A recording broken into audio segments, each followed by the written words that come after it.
తెలంగాణలో కాల్పుల విరమణ ఆవశ్యకత ఈ అంశంలోకి వెళ్ళడానికి ముందు, ఎందుకంటే ఈ అంశంలో తెలంగాణ గురించి, తెలంగాణ పోరాట సంప్రదాయాల గురించి, తెలంగాణ ఎదుర్కొంటున్న తీవ్ర సంక్షోభాల గురించి, వాటికి ఉండగల పరిష్కారాల గురించి నాకంటే ఎక్కువ తెలిసిన వక్తలు ఇక్కడ ఉన్నారు. అయితే శాంతి చర్చలకు రాజ్యాంగబద్ధత ఏమిటి, ఆ శాంతి చర్చలు తెలంగాణలో అవసరం ఏమిటి, దీనికి సంబంధించి ఒక 4-5 నిమిషాలు నేను మాట్లాడి వక్తల్ని ఆహ్వానిస్తాను. మావోయిస్ట్ పార్టీ కాల్పుల విరమణ ప్రతిపాదనను విడుదల చేసిన తర్వాత 2 తెలుగు రాష్ట్రాలలో, ఆ మాటకు వస్తే దేశవ్యాప్తంగా కొన్ని వందల కార్యక్రమాలు జరిగి ఉంటాయి. అది ఒక పత్రికా ప్రకటన దగ్గర నుంచి, ఒక పాత్రికేయ సమావేశం దగ్గర నుంచి, ఊరేగింపులు, సదస్సులు, సభలు కొన్ని వందలు జరిగి ఉంటాయి. వీటన్నింటిలోని కేంద్ర నినాదం ఏమిటంటే, ప్రజా ఆకాంక్ష ఏమిటంటే, మావోయిస్టు పార్టీతోటి కేంద్ర ప్రభుత్వం కాల్పుల విరమణ ఒప్పందానికి రావాలి. ఒక రకంగా ఈ 3 నెలల కాలంలో మార్చి 28న వాళ్ళ ప్రకటన వచ్చింది. అప్పటి నుంచి ఈరోజు మనం నిర్వహించుకుంటున్న ఈ సభ వరకు ఏం చెప్తుందంటే, ఈ నడుస్తున్న చరిత్ర ఏం చెప్తున్నది అంటే, కాల్పుల విరమణ ఒప్పందము, ఆ తర్వాత జరగవలసిన శాంతి చర్చలు ప్రతిపాదించింది మావోయిస్టు పార్టీ కావచ్చు, కానీ దాని అవసరము, దాని ఆవశ్యకత సమాజానిది అని ఈ ఆందోళన కార్యక్రమాలన్నీ రుజువు చేశాయి.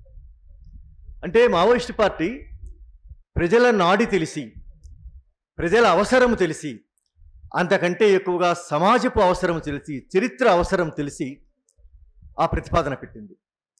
అందులో వాళ్ళు చాలా స్పష్టంగా చెప్పారు, ఈ యుద్ధం వల్ల, అంతర్యుద్ధాన్ని తలుపుతున్న ఈ మారణకాండ వల్ల విచ్చలవిడిగా ప్రజల్ని కాల్చి చంపుతూ ఉన్నారు. ఈ ప్రాణహానిని నివారించవలసి ఉన్నది, దీన్ని అడ్డుకోవలసి ఉన్నది.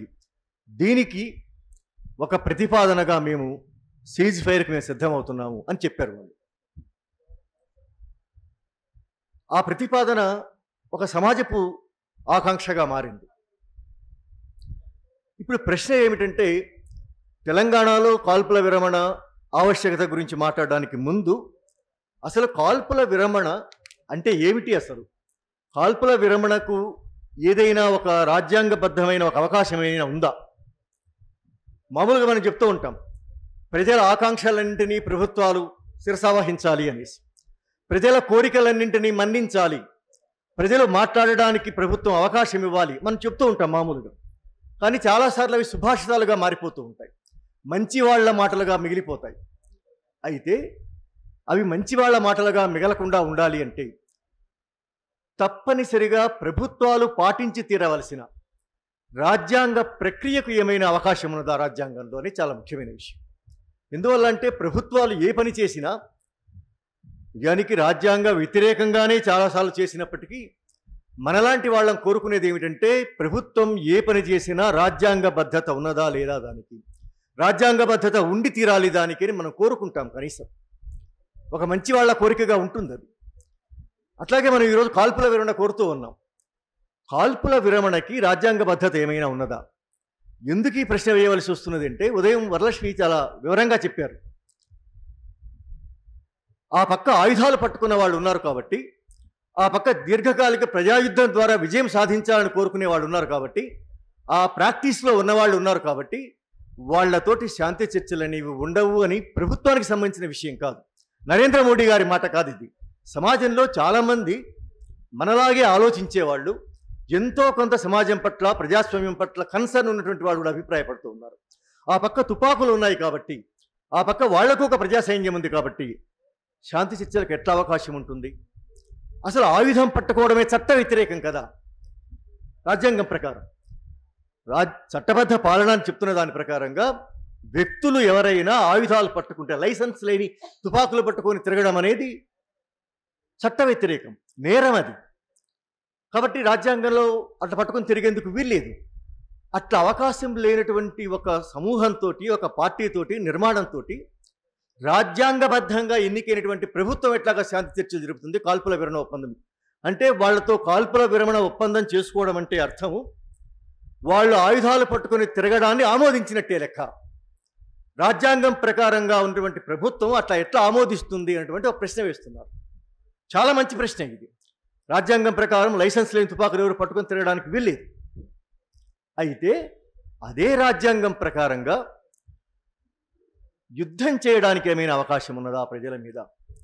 తన ప్రజల మీద తాను కాల్పులు జరపడానికి ఏమైనా అవకాశం ఉన్నదా అనే ప్రశ్నలు ఎంతకాలం పాటు వేస్తూ వచ్చాం. ఇప్పుడు ఆ ప్రశ్నలు కూడా పక్కన పెట్టి వాడు శాంతి ప్రతిపాదన పెట్టారు కాబట్టి, కాల్పుల విరమణ సిద్ధమయ్యారు కాబట్టి రాజ్యాంగం ప్రకారం సీజ్ ఫైర్కి ఏమైనా అవకాశం ఉందా అని చర్చించాల్సిన అవసరం.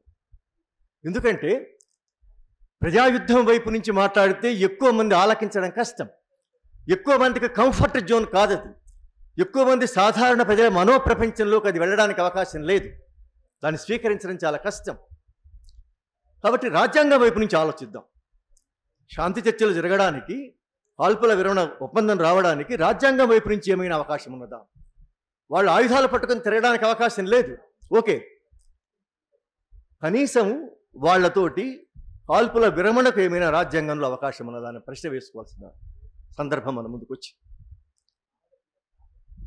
దీని మీద రాజ్యాంగ కోవిదులు ఎన్ని రకాల పరిశీలనలు, విశ్లేషణలు చేస్తారో కానీ బహుశా అన్నింటికీ అత్యంత ప్రధానమైనది, కీలకమైనది, వెన్నెముక లాంటిది ఏమిటంటే రాజ్యాంగంలోని 21వ ఆర్టికల్. ఒక మనిషి ప్రాణాన్ని, ఆ మనిషి ఎవరు అంటే భారతదేశపు సరిహద్దులలో ఉండే పౌరులు, వాళ్ళు భారత పౌరులు కానక్కరలేదు, ఈ భూభాగంలోకి వచ్చిన, ఈ సరిహద్దుల్లోకి వచ్చిన మరెవరైనా సరే వాళ్ళ ప్రాణాలు కూడా చట్టం ఆమోదించిన పద్ధతులకు భిన్నంగా, అంటే వాళ్ళ మీద ఒక నేరారోపణ జరిగి ఆ నేరారోపణకు సాక్ష్యాలు ఉండి ఆ సాక్ష్యాలు న్యాయస్థానంలో నిరూపణ అయ్యి ఆ తరువాత న్యాయస్థానము మాత్రమే చట్టం అనుమతిచ్చిన పద్ధతిలో శిక్షించడానికి అవకాశం ఉంది, మరణశిక్షతో సహా. ఇంత అద్భుతమైన ఒక అంశం ఆర్టికల్ 21లో ఉంది. దాని ప్రకారంగా భారత ప్రభుత్వం ఎవ్వరి ప్రాణాన్ని తనకు రాజకీయంగా ఇష్టం లేకపోతే, తనకు నచ్చకపోతే, తనకు వ్యతిరేకమైన భావజాలాన్ని కలిగి ఉన్న వాళ్ళైతే వాళ్ళని చంపేయడానికి వీల్లేదు. అక్కడెక్కడో వాళ్ళు ఉన్నారు అనేసి, వాళ్ళ దగ్గర ఆయుధాలు ఉన్నాయి అనేసి, అక్కడ ఒక సమూహం ఉంది అని ఆ సమూహం మొత్తం మీదట ఎయిర్ బాంబింగ్ చేయడానికి, డ్రోన్ల దాడులు చేయడానికి, లక్షల సైనిక బలగాలను మోహరించడానికి రాజ్యాంగం అనుమతించదు. అంటే మానవ ప్రాణం చుట్టూ రాజ్యాంగం హామీ పడ్డ అతి మౌలికమైన మానవ ప్రాణానికి ఇచ్చే విలువ ఏదైతే ఉందో ఆ విలువను పాలకులు గౌరవించేటట్టయితే ఆపరేషన్ కగారు కానీ మరి ఏ రకమైనటువంటి మారణకాండ కానీ జరగడానికి వీల్లేదు.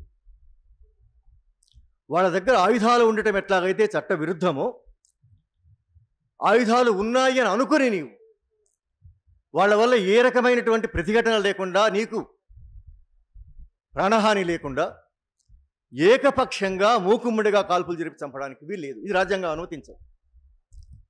అంటే మానవ ప్రాణం కేంద్రంగా తిరిగి మళ్ళీ మావోయిస్టు ప్రకటనలో ఏ వాక్యం అయితే చెప్పారో, సాధారణ ప్రజల ప్రాణానికి మేము విలువ ఇచ్చి ఆ ప్రాణాలను కాపాడటానికి, ఈ యుద్ధంలో వాళ్ళ ప్రాణాలు పోకుండా ఉండేందుకు మేము సీజ్ ఫైర్కి సిద్ధమవుతున్నామని చెప్పారు.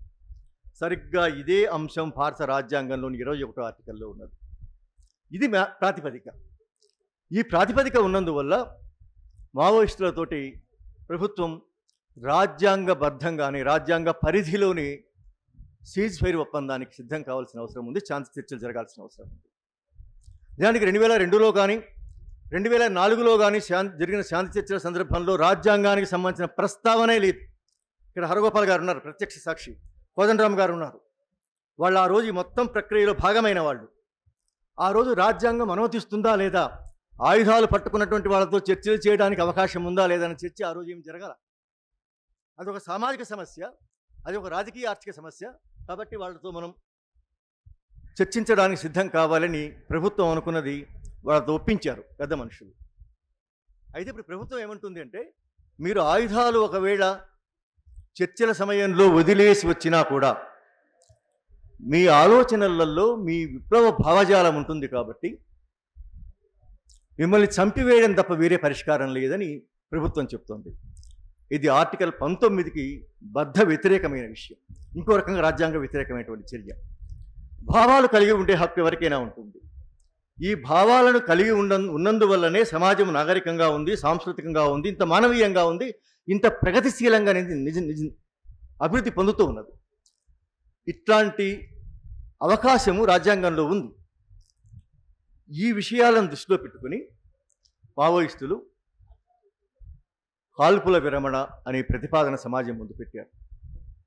సో దీన్ని లెక్కలోకి తీసుకున్నప్పుడు తెలంగాణలో అవసరం ఏమిటి, అవకాశం ఏమిటి అనేసి దానికి కొద్దిమంది ఏమనుకుంటున్నారంటే, కేంద్ర ప్రభుత్వం ప్రధానంగా చర్చించవలసిన విషయాన్ని రాష్ట్ర ప్రభుత్వం దగ్గరికి బదలాయించడం ఏమిటి అన్నటువంటి ఒక ప్రశ్న వస్తున్నది.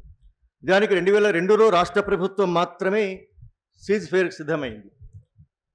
కనీసం చర్చల ప్రతిపాదన వచ్చింది. 2004లో సీజ్ ఫైర్ జరిగింది, పీస్ టాక్స్ కూడా జరిగాయి ఒక దశ వరకు. ఆ రోజు కూడా అప్పటి పీపుల్స్ వార్ జాతీయ స్థాయి పార్టీ అయినా సరే రాష్ట్ర ప్రభుత్వం, ఉమ్మడి ఆంధ్రప్రదేశ్ ప్రభుత్వం సీజ్ ఫైర్కి సిద్ధమైంది. ఇది రాజ్యాంగానికి సంబంధించిన విషయం కాకుండా రాష్ట్రాలకు సంబంధించిన విషయం. అట్లాగే కేంద్ర ప్రభుత్వము అనేక జాతి ఉద్యమ సంస్థలతోటి కొన్ని డజన్ల సార్లు, వందల సార్లు శాంతి ఒప్పందాలకు సిద్ధమైంది. అప్పుడు కూడా రాజ్యాంగానికి సంబంధించిన ప్రస్తావన ఏమీ రాలేదు. రాజ్యాంగానికి లోబడి ఉండటమా, రాజ్యాంగానికి లోబడి ఎట్లాగా పీస్ టాక్స్ జరుగుతాయి అన్న చర్చ జరగలేదు. ప్రభుత్వం, బీజేపీ ప్రభుత్వంతో సహా అనేక ఒప్పందాలకు సిద్ధమైంది. ఈ మొత్తం నేపథ్యంలో ఈరోజు తెలంగాణలో సీజ్ ఫైర్కు ఉన్నటువంటి ప్రాసంగికత ఏమిటి, అవసరం ఏమిటి అనేది మనం ఈరోజు చర్చించుకోబోతున్నాం. అంటే ఒక రాజ్యాంగబద్ధ ప్రక్రియ, రాజ్యాంగం పట్ల గౌరవం లేని, ఖాతరు లేని అమిత్ షా ఏమైనా మాట్లాడవచ్చు. అయితే ఈ ప్రతిపాదన వచ్చినప్పటి నుంచి దేశవ్యాప్తంగా జరుగుతున్న ఆందోళన ఏం తెలియజేస్తోందంటే, సాయుధ ఉద్యమమైన మావోయిస్టు పార్టీతోటి భారత కేంద్ర ప్రభుత్వము, రాష్ట్ర ప్రభుత్వాలు ఒప్పందాలకు రావాల్సి ఉన్నది అని సమాజం అభిప్రాయపడుతున్నది. ఈ అభిప్రాయము రాజ్యాంగ పరిధిలో జరిగినా, రాజ్యాంగానికి బయట ఒక ఆనవాయితీగా సంప్రదాయంలో భాగంగా జరిగినా సరే, తెలంగాణలో దానికి ఉన్నటువంటి అవసరం ఏమిటి అనేది ఒక ముఖ్యమైన విషయం.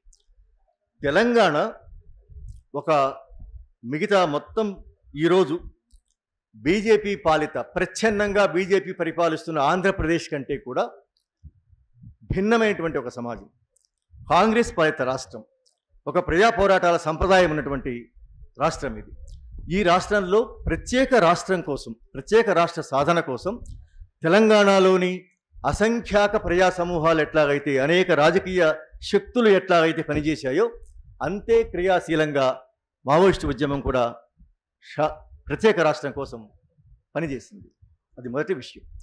రెండవది, తెలంగాణలో ఒక రాజ్యాంగబద్ధ చైతన్యం, కేవలం సాయుధ పోరాట చైతన్యం మాత్రమే కాదు, రాజ్యాంగబద్ధ చైతన్యం వెళ్ళి విరియడానికి కూడా వెనక విప్లవ పార్టీల ఆచరణ, కృషి ఉన్నది.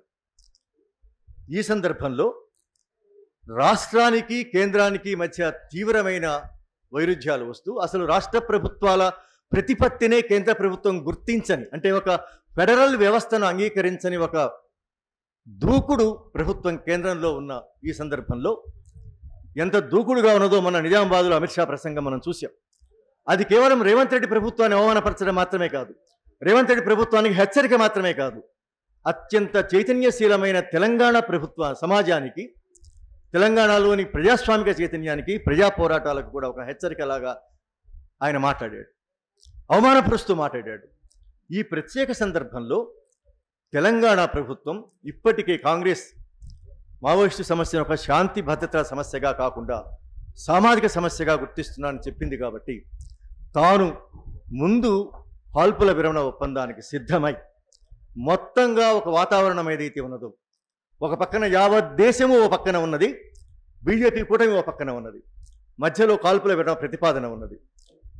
ఈ వాతావరణాన్ని మార్చడానికి, ప్రజానుకూలంగా మార్చడానికి, కేంద్రంలోని బీజేపీ ప్రభుత్వ నిరంకుశ విధానాలకు వ్యతిరేకంగా ఒక ప్రజాస్వామిక వాతావరణం తీసుకురావడానికి తెలంగాణలోని కాంగ్రెస్ ప్రభుత్వం సీజ్ ఫైర్కి సిద్ధం కావాల్సి ఉంటుంది. సిద్ధమైతే అట్లాంటి ఒక, ఇందాక ఫెలో ట్రావెలర్ సందేశంలో మీరు విని ఉన్నారు, ఆ రోజు ఎట్లాగైతే కాంగ్రెస్ ప్రభుత్వానికి 2004లో ఒక చారిత్రాత్మకమైన అవకాశం ఎట్లాగైతే వచ్చిందో, ఆ రోజు పీపుల్స్ వార్తో మాట్లాడడానికి, లేదా ఆ రోజు జనశక్తి పార్టీతో చర్చించడానికి, ఇప్పుడు తిరిగి మళ్ళీ తెలంగాణలో రేవంత్ రెడ్డి ప్రభుత్వానికి అట్లాంటి ఒక ప్రజాస్వామిక అవకాశం ఒకటి వచ్చింది.